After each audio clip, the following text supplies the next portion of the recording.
இறையேசுவில் பிரியமான சகோதரிகளே சகோதரர்களே, கருணையின் பார்வை பாவியை உயர்த்தும்.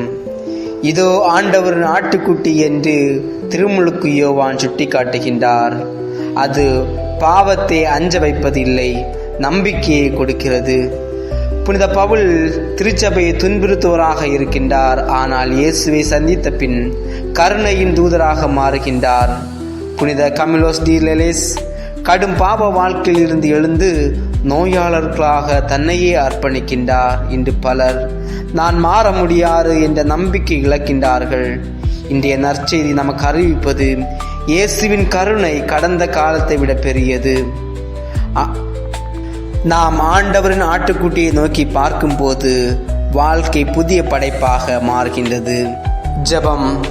தேவ ஆட்டுக்குட்டிய இயேசுவே, நம்பிக்கை இழந்த பாவிகளை உமது அன்பால் மீட்டுக்கொண்டு எங்கள் கடந்த காலத்தை உமது இரக்கத்தால் கரைத்து புது வாழ்க்கைக்கு துணை வழியும்.